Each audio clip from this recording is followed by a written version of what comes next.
Hey guys, this is Pablo with Meditation Amsterdam, still here in Madrid, where beautiful sunny afternoons are definitely the norm instead of the exception. And I wanted to speak today of an idea that came up while I was watching the podcast of Peter Williamson while interviewing Eric Weinstein. It's a 3 hour long podcast. I didn't watch the whole thing, it's very long. These two guys are very smart, very thoughtful, I thought, sharing some very interesting ideas. But one of the things that struck me as rather not particularly clever, or rather something that I thought they were overdoing, which they even started to comment on and become a little bit defensive about, was the number of new concepts and packaged uh, terms that they use to describe certain situations. So throughout the podcast, they were mentioning things such as the, I don't know, the grandmother fallacy or the Chihuahua effect, and all these kind of things, and they just rolled off the tongue, and it was one after the next. There seemed to be a little knickknack name for everything that they were trying to describe, and apparently they've been criticized for this, and I wanted to expand on it a little bit, because I think that it is a symbol, or rather a symptom of something rather problematic, which we're facing in general. Now, in order to describe what I believe that is, I wanted to take the example of, once again, one of my favorite movies to quote, which is Harry Potter. And in this case, we have Harry Potter Part 6, I believe, the Deathly Hallows first half, in which Harry and friends are hunting for Horcruxes. For those who haven't watched it, or if you have, then it should resonate.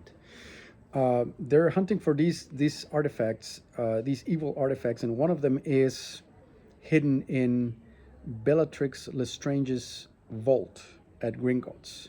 So this is a place guarded by elves, I believe, or gnomes, and these are magical vaults.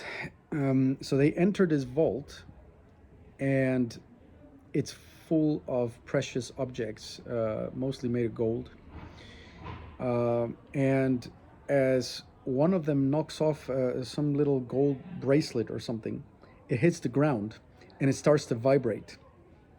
And suddenly, where there was one bracelet, it divides into two. And then those two start to vibrate, and each of them divides into two more of them. And somebody goes, "Whoa, whoa, don't touch anything. This vault is under the spell of the Gemini curse." And so clearly, the Gemini curse is one in which anything you touch begins to multiply. Now, the reason I think that analogy is apt, and J.K. Rowling was absolutely brilliant in everything she did. I don't know if she had any particular thoughts behind the Gemini curse. I didn't read the books, but it occurred to me it would be an apt analogy to describe what the thinking mind does, which is it continuously chops things into pieces. So where there was one, now you have two, and it keeps analyzing and giving birth to concept after concept.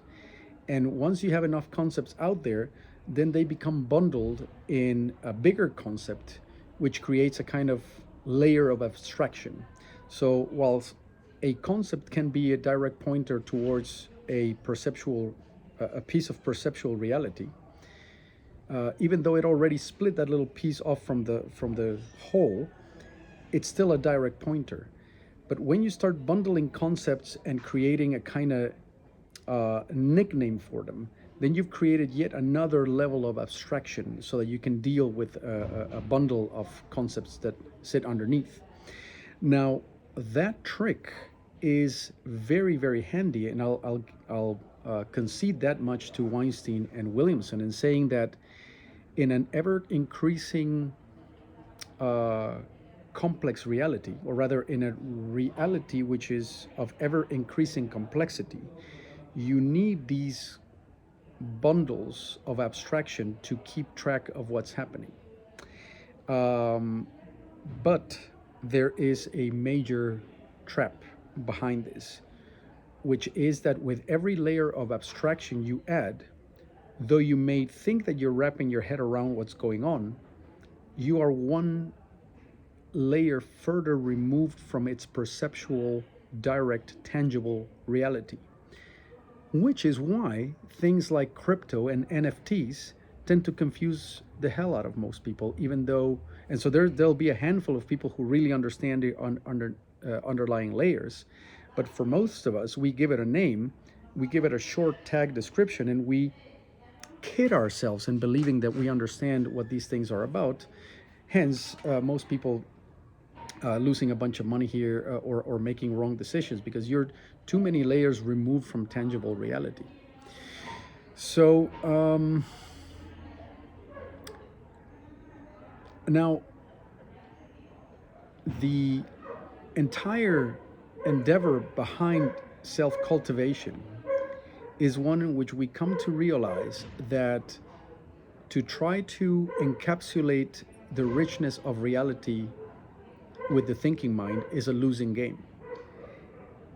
And it is not only a losing game, or not only was it a losing game the moment we started living in complex societies, but it's a losing game in which our ability to conceptualize, even that ability starts to now run behind the growing complexity of reality. So we can play the game of creating little bundles and nicknames for things that we no longer understand. But I believe it's a losing game. I think it's a losing tactic, as a matter of fact. Um, and I think that that podcast is a kind of exemplary instance of this, because it starts to become a little bit cartoonish in a sense. It starts to become almost a joke of itself to use these clever little turns of phrase. Um, Terence McKenna had an interesting thought about reality, and um, he suggested that reality was speeding up.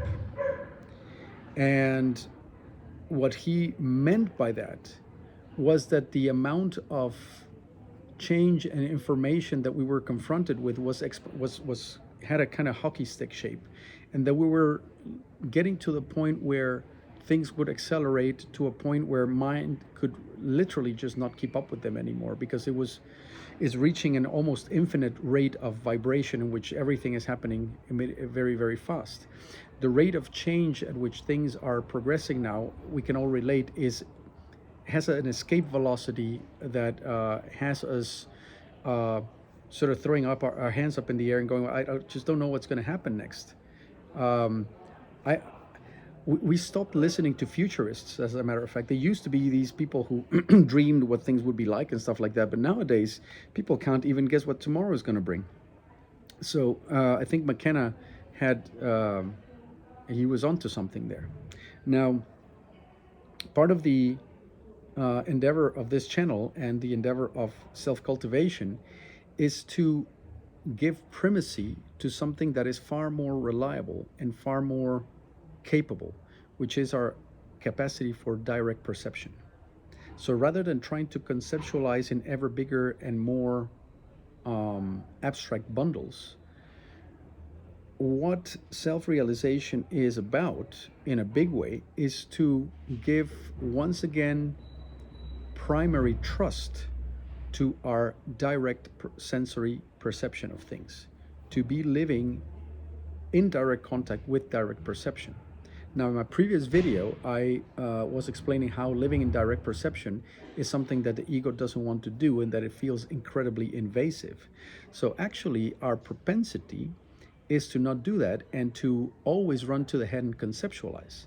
As a matter of fact, Weinstein and Williamson were proposing that the way to navigate a reality that is ever more complex is to get better at conceptualizing things, right? Adding more layers of abstraction, more layers of abstraction. And as I said, I think that that is not necessarily wrong in and of itself, but to use that as your primary way of navigating things is going to hit a very is going to hit a wall very quick. And I think we've already hit that wall. I think that that podcast is an indication that we've hit that wall. So whether you call something the Chihuahua effect or not doesn't really make any practical difference anymore. I still don't know what to do about it. Um, I was thinking about this quip in my head in which Williamson has these promotional pauses in his podcast where he talks about the best green juice that you should drink or the best mattress that you can buy.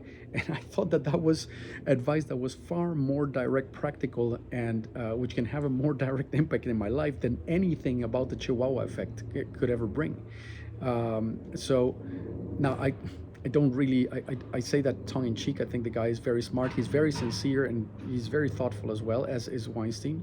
So this is by no means a put down, but I think that their general strategy of how conceptualizing and bundling things, I think that is a losing strategy in the long run. I think that we need to go back to the primacy of direct experience as the primary way in which we invest our attention. And if coupled with some good logical thinking and some good conceptual thinking, that can be a very powerful combination, but never at the expense of direct experience, ever. And in fact, only being kind of the cherry on top, to say something clever about it.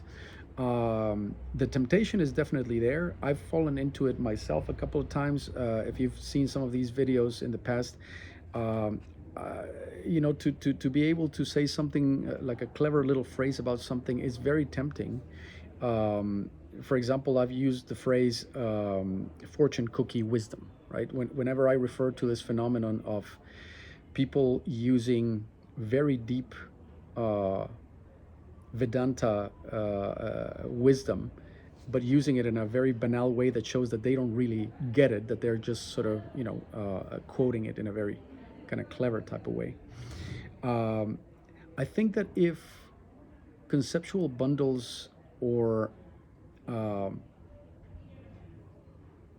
the general tendency to conceptualize is used to point people towards direct experience, I think it can be a very powerful thing. So to make the link back to what is the direct experience that you are having about this right now, pointing back to that, then it can be very strong.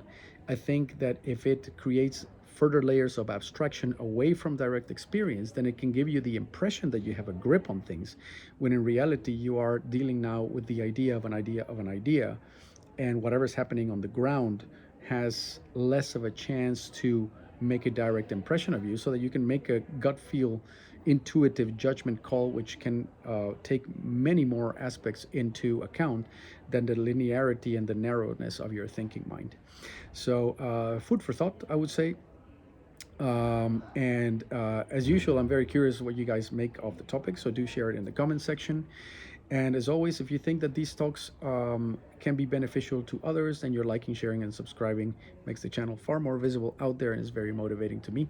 I'll be back with more videos pretty soon. Thanks for listening so far. Cheerio. See you in the next one. Bye-bye.